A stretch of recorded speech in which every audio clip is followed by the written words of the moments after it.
Ava Gardner was excited about being cast in the snows of Kilimanjaro. She felt that she was perfect for the role and looked forward to the production. In fact, it was Ernest Hemingway who suggested her for the part. But the shooting didn't go too smoothly in the end. On Ava's last day, they were filming a battle sequence. There's a scene in which Ava is injured, and Gregory Peck was supposed to pick her up and carry her out of a depression made by a falling shell.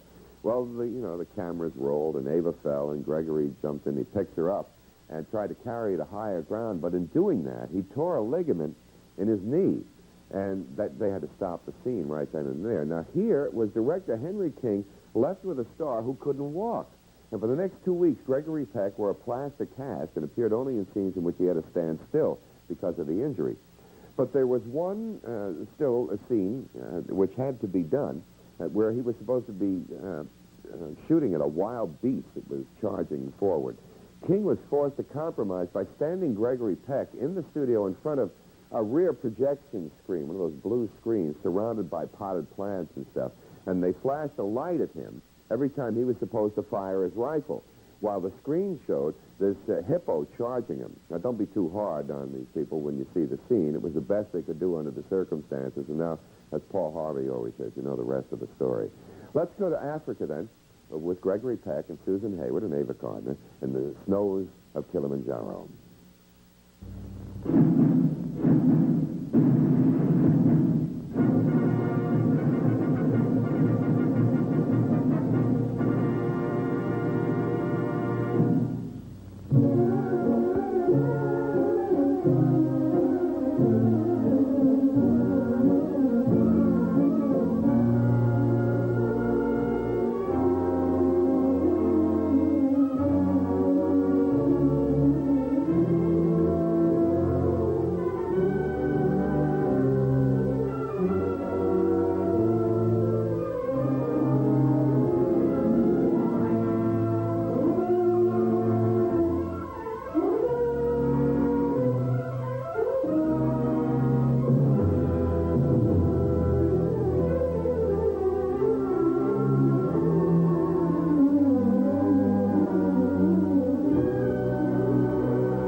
The Snows of Kilimanjaro was based upon an Ernest Hemingway short story of the same name. I mentioned that before.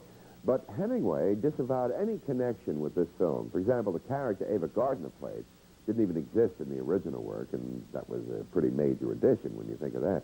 The studio wanted to use Aunt Frances originally, who was one of their contract players at the time. But when they cast Susan Hayward as Helen, they dropped the idea of using Aunt Frances. Remember the scene where Gregory Peck confuses Susan Hayward for Ava Gardner? Well, Darryl Zanuck said Aunt Frances didn't resemble Susan Hayward enough to make that scene believable, so Ava Gardner was there.